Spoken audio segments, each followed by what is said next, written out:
Mission Walk, India's #1 most advanced rehabilitation and physical therapy center, Manikonda, Alkapur Road. Call 9177 మా branches Hyderabad, Delhi మరియు పూణేలో కలవు. నమస్తే, వెల్కమ్ టు తెలుగు రాజ్యం. నేను మౌనిక. నమస్తే శ్రీకాంత్ గారు. నమస్తే. సోషల్ మీడియాలో ట్రోల్ అవుతున్న అంశాలని ప్రస్తుతం మనం మాట్లాడుకుందాం. దానిలో ఉన్న పాయింట్ ఏంటంటే పురంధేశ్వరి గారికి నెగిటివిటీ పెరిగిపోయింది. రాజమండ్రి బీసీ ద్వేషి అంటున్నారు, దళిత ద్వేషి. ఎస్ దళిత ద్వేషి అంటున్నారు.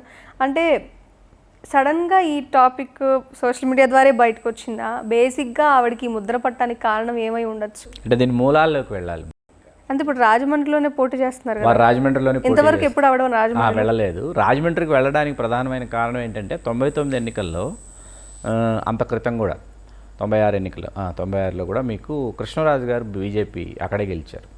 ఆ తర్వాత 99 ఎన్నికలకి పొత్తులో ఉంది తెలుగుదేశం భారతీయ జనతా పార్టీ పొత్తులో ఎస్పీబీబీకే సత్యనారాయణరావు గారు, కపిలేశ్వరపురం జమీందారులు, వారు ఎస్పీబీబీకే పట్టాభిరామారావు గారు సోదరులు, కమ్మ సామాజిక వర్గం, వారు గెలుపొంది కేంద్ర మంత్రి కూడా అయ్యారు 99 ఎన్నికల తర్వాత.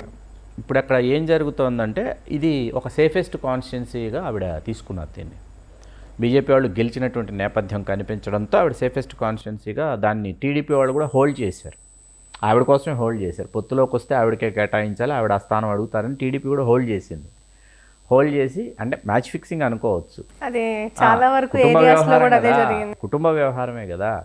తర్వాత ఏమో ఆవిడే అక్కడికే వచ్చారు. సరే, ఇప్పుడు గత 2-3 రోజులుగా అసలు సోషల్ మీడియాలో విపరీతమైనటువంటి ప్రచారం అయితే విస్తృతంగా ఊపందుకుంది. దళిత ద్వేషి, కాపు ద్వేషి, ఇటువంటి పదప్రయోగాలన్నీ కూడా పురంధేశ్వరి గారి మీద చేస్తూ కొన్ని వర్గాల వాళ్ళు సాగిస్తున్నటువంటి ప్రచారం చూసిన తర్వాత ఇది ముఖ్యంగా ఏమైందంటే, మొన్న కోలా ఆనంద్ గారు వారికి శ్రీకాళహస్తి కేటాయించినందున బలిజల పట్ల, కాపుల పట్ల మీకు ఏ విధమైనటువంటి కమిట్మెంట్ ఒక పార్టీ అధ్యక్షురాలిగా మీకు లేదు అన్నది అర్థమవుతుంది, తేటతెల్లం అవుతుంది.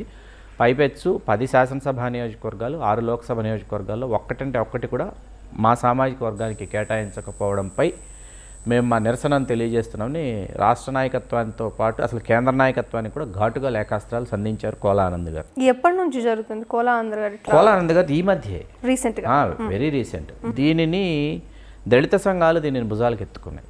ఎందుకు ఎత్తుకున్నాయి అంటే, మీకు 1989 ఆ ప్రాంతంలో కారంచేడులో జరిగినటువంటి దళితులపై దౌర్జన్యం, అట్లాగే దళితులపై జరిగినటువంటి మారణకాండ, అక్కడ 5 మంది హతులవ్వటం, కమ్మ భూస్వాముల చేతులు 5 మంది దళితులు హతులవ్వటం, ఇది ఇప్పుడు తెర మీదకి వచ్చింది. ఆ సమయంలో మీకు ఆ దారుణ మారణకాండ జరిగినటువంటి సమయంలో దానిని రికార్డ్ చేసినటువంటి జర్నలిస్టు తాడి ప్రకాష్ గారు ఉదయంలో ఉన్నారు. వారు అప్పుడు తాడి ప్రకాష్ గారు దాన్ని ఆ స్టోరీని రికార్డ్ చేసిన తర్వాత, దానిని రిపోర్ట్ చేసిన తర్వాత ఏబీకే ప్రసాద్ గారు ఉదయం ఎడిటర్, దాసనారాయణరావు గారు chairman, managing director, chief editor అయినప్పటికీ ఎడిటరు ఏబీకే ప్రసాద్ గారు, అన్నే భవానీ కోటేశ్వర ప్రసాద్ గారు అలియాస్ ఏబీకే ప్రసాద్ గారు, వారు వరుసగా 3 ఎడిటోరియల్స్ రాశారు. ఏబీకే ప్రసాద్ గారు కారంచేడు కుల కండకావరం అని పెట్టి, వీరు ఈ స్థాయిలో హెడ్లైన్స్, ఆ ఘటనలు, ఆ ఫోటోలు, అవన్నీ హెడ్లైన్స్, తర్వాత లోపల ఎడిటోరియల్, 3 రోజుల పాటు ఎడిటోరియల్. ఈనాడులో లోపల ఎక్కడో చిన్న వార్తగా వచ్చింది. ఉదయంలో హెడ్లైన్స్, లోపల ఎడిటోరియల్. ఆ రాసినటువంటి ఏబీకే ప్రసాద్ గారు కమ్మ సామాజిక వర్గం.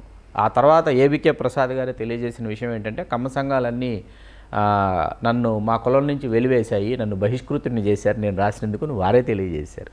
ఓకే. ఆ తర్వాత మీకు ఇది కారంచేడు సంఘటన ఏంటంటే, పురంధేశ్వరి గారు ఆ ఊరి కోడలు, దగ్గుబాటి చెంచురామయ్య గారి కోడలు, డాక్టర్ దగ్గుబాటి వెంకటేశ్వరరావు గారు అర్ధాంగి. ఈ సంఘటనకి దగ్గుబాటి చెంచురామయ్య గారిని బాధ్యుణ్ణి చేస్తూ, దగ్గుబాటి చెంచురామయ్య గారిని 1989 ఏప్రిల్ 7 ఉగాది పండుగ అనుకుంటారు, ఆ రోజు కొంతమంది యువకులు వచ్చి, వాళ్ళు నక్సలైట్లు వచ్చి ఆయన వాళ్ళు ఫలానా అయ్యుండొచ్చు అని ఆయన అనుమానం పడే లోపు ఆయన ఎంతమందించేశారు దగ్గుబాటి చెంచురామయ్య. ఎవరు చేశారు అని? నక్సలైట్లే చేశారు. నక్సలైట్లు చేసి వెళ్ళిపోయిన తర్వాత, అంటే ఎన్టీ రామారావు గారు వియ్యంకుడిని చంపితే కానీ దీనికి మేము ప్రతీకారం తీర్చుకున్నట్టు కాదు, అలాగే ఏంటంటే మేము ప్రతీకారం తీర్చుకోగలం అని తెలియజెప్పాలి పాలక కులానికి అనేటటువంటి ఒక చర్య. ఈ కారంచేడు ఘటన రాష్ట్ర వ్యాప్తంగా ఒక పెద్ద కుదుపు. వాస్తవానికి తెలుగు రాష్ట్రాలలో దళితోద్యమం పూర్తి స్థాయిలో రూపుదిద్దుకోవడానికి ఇది ఒక పునాదిగా మారింది కారంచేడు ఘటన. ఎందుకంటే ఈ ఉద్యమంలో నుంచే కత్తి పద్మారావు లాంటి నాయకులు పుట్టుకొచ్చారు, ఎంతోమంది నాయకులు పుట్టుకొచ్చారు. రాష్ట్ర వ్యాప్తంగా వాళ్ళు తమ వాదనని బలంగా వినిపించడానికి, వాళ్ళందరూ ఏకీకృతం కావడానికి ఈ సంఘటన ఒక ముఖ్య భూమికి పోషించింది. వాస్తవానికి దగ్గుబాటి చెంచురామయ్య గారికి ఏ సంబంధము లేదు ఎన్టీ రామారావు గారికి, అంటే ముఖ్యమంత్రి గారికి వియ్యంకుడు కాబట్టి ఆయన్ని అంతమొందిస్తే కానీ దీనికి సరైనటువంటి ప్రతీకారం తీర్చుకున్నట్టు ఉండదు అని వాళ్ళు అట్లా దూకుడుగా ప్రవర్తించి నా తండ్రిని హతమార్చారు. మాకు, మా కుటుంబానికి, మా తండ్రి గారికి సంబంధం లేదని దగ్గుబాటి చెంచురామయ్య గారి కుమారులు ఎన్టీ రామారావు గారి పెద్దలుడైన డాక్టర్ దగ్గుబాటి వెంకటేశ్వరరావు గారు పలు సందర్భాల్లో తెలియజేశారు. తెలియజేసినప్పటికీ కూడా వాస్తవానికి ఇక్కడ ఉన్నటువంటి ఈ భూస్వామ్య కుటుంబాలు ఏవైతే ఉన్నాయో, అంటే కారంచేడు వెళితే మీకు కమ్మ భూస్వామ్య కుటుంబాలలో దగ్గుబాటి ఇంటి పేరు ఉన్నవాళ్ళు, అట్లాగే యార్లగడ్డ ఇంటి పేరు ఉన్నవాళ్ళు ఎక్కువ కనిపిస్తారు. అత్యధిక శాతం వాళ్ళే ఉంటారు. కాబట్టి దానికి దగ్గుబాటి చెంచురామయ్య గారు బలి కావాల్సి వచ్చింది. సరే, ఈ సంఘటన ఇప్పుడు తెర మీదకి వచ్చింది. ఇక్కడ ఈ సంఘటన తమిళనాడులో ఒక దర్శకుడికి అతిపెద్ద స్ఫూర్తి. ఈ సంఘటనని ఆధారంగా చేసుకుని వారు ఒక పూర్తి స్థాయిలో సినిమా రూపొందిస్తే ఆ సినిమా కనీవినేరుగని విజయం సాధించడం, అట్లాగే ఆ సినిమాలో నటించినటువంటి హీరోకి జాతీయోత్తమ నటుడు పురస్కారం రావడం కూడా జరిగింది. ఆ సినిమా పేరు అసురన్, ఆ జాతీయ ఉత్తమ నటుడు ధనుష్, ఆ దర్శకుడు వెట్రిమారన్.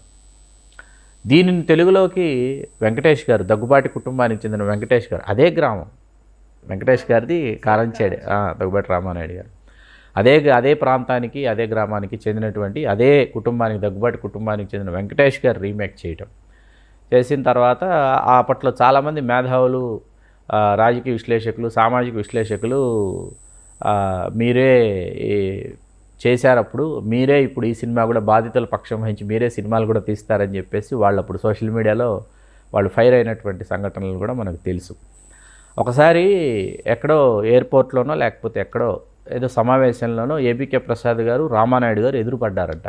ఎదురుపడిన తర్వాత రామానాయుడు గారు వచ్చి కంగ్రాలేషన్స్ అని చెప్పారంట ఏబీకే ప్రసాద్ గారికి. ఏబీకే ప్రసాద్ గారు ఎందుకని అడిగారంట. ఏం లేదు, మన వాళ్ళే చేశారని చెప్తున్నారు కారంచేళ్ళు, కానీ బాధితుల పక్షాన పోరాటం చేసింది కూడా మనవాడైనటువంటి మీరే కదా ఉదయంలో ఎడిటోరియల్స్ రాసి, అంటే మనం ఒకటే అని చెప్పి ఒకే సామాజిక వర్గం కదా అని. ఇది ఎందుకు గుర్తు చేయాల్సి వస్తుందంటే ఆ సంఘటనని ఈవేళ తెర మీదకి తీసుకొచ్చి కరపత్రాలు వేస్తున్నారు, రాజమండ్రిలో పంచిపెడుతున్నారు, సోషల్ మీడియా అంతా ఈ విషయాల్ని తెలియని వాళ్ళకి తెలియజెప్తున్నారు. ఈ కుటుంబం ఆ రోజు దళితులకు ఇలా చేసింది, దళిత ద్వేషులు వీళ్ళు, ఈ కుటుంబానికి మనం ఇప్పుడు ఓటు వేయాలా అనేటటువంటి చాలా పరుషమైనటువంటి పదజాలంతో.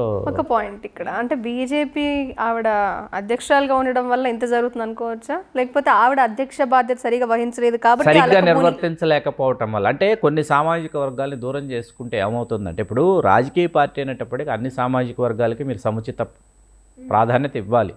మీ సామాజిక వర్గాన్ని మీరు కొంచెం ఎక్కువ చేసుకుంటారు. ఇప్పుడు ఇక్కడ ఆంధ్రప్రదేశ్లో సంఖ్యాపరంగా బలంగా ఉన్నటువంటి సామాజిక వర్గాలు ఏవైతే ఉన్నాయో ఆ సామాజిక వర్గాలకు చేరువయ్యి భవిష్యత్తులో ఆంధ్రప్రదేశ్లోకి అడుగు పెట్టడానికి భారతీయ జనతా పార్టీ ముందస్తుగా కొన్ని ప్రణాళికలను సిద్ధం చేసుకుంటున్నటువంటి దశలో మీకు ఏమవుతుందంటే కొన్ని సామాజిక వర్గాలని దూరం చేసేస్తున్నారు. ఆ దూరం చేస్తున్నటువంటి క్రమంలో ఏమవుతుందంటే, మీకు ఇప్పుడు పురంధేశ్వరి గారు, కంబంపాటి హరిబాబు గారు, కామినేని శ్రీనివాస్ గారు, వీళ్ళందరూ కమ్మ సామాజిక వర్గం, వీళ్ళందరికీ పైన నాయకత్వం వహించేది వెంకయ్య నాయుడు గారు అనేది బహిరంగ రహస్యం అయిపోయింది. బహిరంగ రహస్యం అయిపోయిన తర్వాత కొన్ని సామాజిక వర్గాలు భారతీయ జనతా పార్టీ ద్వారాల గుండా వాళ్ళు అధికారానికి చేరువ కావాలనుకుంటుంటే వాళ్ళు అసలు అవకాశమే వాళ్ళకి అందటం లేదు. ఆ అందకపోవడం అనేది తిరుగుబాటుకు కారణమవుతుంది. ఒకప్పుడు మనకి మీడియా ఇంత విస్తృతంగా లేదు. మన భావ ప్రకటన స్వేచ్ఛ కానీ, మన భావ వ్యక్తీకరణ కానీ, మన అభిప్రాయాలని కానీ మనం తెలియజేయాలంటే వేదిక లేదు. ఈవేళ వేదికలు అందరికీ అందుబాటులో ఉన్నటువంటి నేపథ్యంలో మన అభిప్రాయాల్ని కుండబద్దలు కొట్టినట్టు తెలియజేస్తున్నారు. అలా కుండబద్దలు కొట్టినట్టు ఒకవైపు కోలానంద్, మరొకవైపు దళిత సంఘాలు వీటిని చాలా ముందుకు తీసుకువెళ్ళిపోయి, పైగా రాజమండ్రి లోక్సభ నియోజకవర్గ పరిధిలో ఏంటంటే సుమారు మీకు 4 లక్షల పైచీలకు ఓటర్లు కాపు కులస్తులు వస్తారు. ఆ తర్వాత మీకు షెడ్యూల్ కులాలు వస్తాయి. ఆ తర్వాత మీకు కల్లుగీత కార్మికులు వస్తారు, వెనుకబడిన తరగతులు వస్తాయి. ఇది మా నియోజకవర్గం అనేటటువంటి ఒక భావన అనమాట, కాపుల్లోనూ వెనుకబడిన తరగతుల్లో. అందుకే మీకు వైకాపా ఏం చేసిందంటే వ్యూహాత్మకంగా వెనుకబడిన తరగతులకు 2019లో కేటాయించింది మార్గాని భరత్, కల్లుగీత సామాజిక వర్గం. వారు గెలుపొందారు. ఇప్పుడు మళ్ళీ డాక్టర్ గూడూరు శ్రీనివాస్ అదే సామాజిక వర్గం, కలుగెత్తి సామాజిక వర్గం వారికి కేటాయించింది. వ్యూహాత్మకమైనటువంటి ఎత్తుగడ అనమాట. ఇప్పుడు అక్కడ ఏమిటంటే ఆవిడ గెలవడానికి ఆవిడ ఎవరి మీద ఆధారపడాలి? కాపుల మీద ఆధారపడాలి, షెడ్యూల్ కులాల మీద ఆధారపడాలి, వెనుకబడిన తరగతుల మీద ఆధారపడాలి. ఎంతకాలం మేము మిమ్మల్ని భరించాలి అనేటటువంటి ప్రశ్న ఈ సామాజిక వర్గాల నుంచి వస్తుంది. పైపెచ్చు మీరు మా ద్వేషిని మాకు అర్థమైపోయింది అని వాళ్ళు క్లారిటీ ఇచ్చేసే పోస్టర్స్ ద్వారా తెలియజేస్తున్నారు. దీనిని ఆవిడ ఇప్పుడు ఎదుర్కోవాలి. ఎందుకంటే బాపట్ల జనరల్గా ఉన్నప్పుడు గెలిచారు, వైజాగ్లో గెలిచారు, రాజంపేటలో ఓడిపోయారు, ఇప్పుడు రాజమండ్రికి వచ్చారనమాట. వచ్చిన తర్వాత ఏంటంటే ఇప్పుడు ఈ కారంచేడు సంఘటన, కారంచేడు ఉదంతం ఏదైతే ఉందో ఇది పూర్తిగా తన విశ్వరూపాన్ని అక్కడ లోక్సభ నియోజకవర్గంలో ప్రదర్శిస్తుంది. దళిత సంఘాలన్నీ కూడా దీనిని చాలా బలంగా వాళ్ళ వాదనను వినిపిస్తున్నాయి. ఆ విధంగా వాళ్ళు సోషల్ మీడియాలో ప్రచారం చేస్తున్నారు. ఓకే, దాన్ని తిప్పికొట్టాలంటే ఖచ్చితంగా ఇప్పుడు దానికి తగ్గట్టు సపోర్ట్ ఇస్తూ కానీ, లేకపోతే ఇది కాదని చెప్పడం కానీ, బహిరంగంగా ప్రజల్లోకి వెళ్ళినప్పుడు చెప్తే తప్పితే ఒక ఫుల్ స్టాప్ పడే అవకాశం లేదు. అయితే ఇప్పటికీ ఎలక్షన్ మూడే కాబట్టి మరి ఆవిడకి ఇప్పుడు ఓట్ పర్సెంటేజ్ ఖచ్చితంగా తగ్గి ఓటమి సూచనలేనా, లేకపోతే ఖచ్చితంగా ఎఫెక్ట్ అలాగే ఉంటుంది? మరి ఇక్కడ ప్రత్యర్థి పార్టీ నుంచి ఎవరు అభ్యర్థిగా ఉన్నారు? And BC doctor Guduru Srinivas గారు అక్కడ అందరికీ అందుబాటులో ఉండేటటువంటి స్థానికుడైనటువంటి డాక్టర్, వెనుకబడిన తరగతులకు స్థానికేతర అనేది కూడా ఎదుర్కోవాలి. ఖచ్చితంగా స్థానికేతర అనే అంశం ఖచ్చితంగా తెర మీదకి వస్తుంది. ఓకే, సో ఈ అన్ని అంశాల దృష్ట్యా ఇప్పుడు వైజాగ్ తీసుకుంటే భరత్ స్థానికేతరుడే, అనకాపల్లి తీసుకుంటే సీఎం రమేష్ గారు స్థానికేతరుడే, రాజమండ్రి తీసుకుంటే పురంధేశ్వర్ గారు స్థానికేతర రాలే. ఇది ఖచ్చితంగా స్థానికేతర అనే అంశం ఖచ్చితంగా తెర మీదకి వస్తుంది. దానికంటే ఇది దళిత ద్వేష అనేది ఎంత పెద్ద నింద మోయాల్సి వస్తుంది కదా 89లో జరిగినటువంటి. లేకపోతే ఇది ఇంకా పెరిగి పెద్దదై తర్వాత కేవలం ఎక్కడ తాకుండా అధ్యక్షురాలుగా ఉన్న ఇదో, లేకపోతే కుటుంబ పరంగా ఉన్న ఏదో మిగతా వాటి మీద కూడా ఎఫెక్ట్ పడే అవకాశాలు ఖచ్చితంగా రాబోయే రోజుల్లో ఉన్నాయి. ఆవిడ తిప్పికొట్టడం అనేది ఇప్పుడు అత్యావశ్యకత పరిస్థితి. సో మొత్తానికి ఇక్కడ రాజమండ్రిలో మాత్రం పురంధేశ్వరి గారు ఇట్లాంటి పరిస్థితిని ఎదుర్కొంటున్నారు. ఆవిడ తిప్పికొడతారా, లేకపోతే ఎవరు సమర్థిస్తారు? దీన్ని సమర్థించకుండా రివర్స్ అటాక్ చేసే వాళ్ళు మిగతా వాళ్ళు కూడా కలిసి వస్తారా? ఇలాంటివి కరెక్ట్ కాదనో, లేకపోతే ఇది ఈ టైంలో కరెక్ట్ కాదనో, బురద చల్లడం తప్పనో, ఏ పాయింట్లో మాట్లాడతారనేది మాత్రం వెయిట్ చేద్దాం. బట్ ఎలక్షన్ హీట్లో మాత్రం ఇది జరుగుతుంది అనేది వాస్తవం. ఎస్, శ్రీకాంత్ గారు, thank you. You are welcome. So ఇట్లాంటి ఇంట్రెస్టింగ్ అప్డేట్స్ మీకు అందిస్తూనే ఉంటాం. కీప్ వాచింగ్ తెలుగు రాజ్యం. నమస్తే, నేను మోనిక. తెలుగు రాజ్యం ఇక ఊరూరా రాబోతోంది. దినదిన ప్రవర్ధమానమవుతున్న తెలుగు రాజ్యం ఛానల్కు 2 తెలుగు రాష్ట్రాల్లోని 42 లోక్సభ నియోజకవర్గాల నుంచి న్యూస్ కంట్రిబ్యూటర్స్గా వ్యవహరించడానికి యువతను ఆహ్వానిస్తోంది. జర్నలిజం పట్ల ఆసక్తి, కనీస సామాజిక రాజకీయ పరిజ్ఞానం, స్థానిక పరిస్థితులపై మంచి అవగాహన, స్థానిక పరిచయాలు, గౌరవప్రదమైన జీవనం ఉంటే సరికొత్త సామాజిక విప్లవంలో మీరు కూడా భాగస్వాములు కావచ్చు. మీ అంతరంగాన్ని ఆవిష్కరించవచ్చు. ప్రతి లోక్సభ నియోజకవర్గ పరిధిలో 2కి అవకాశం ఉంటుంది. 30 నుంచి 35 ఏళ్ల మధ్య వయస్కులై జర్నలిజం పట్ల అభిరుచి, ఆసక్తి కలిగిన యువకులు తమ వివరాలు, జీవన విధానం, ఆసక్తి గల ప్రాంతం, పాస్పోర్ట్ ఫోటోతో కలిపి ఈ దిగువన నంబర్కు వాట్సాప్ చేయొచ్చు. నంబర్ 8125150555.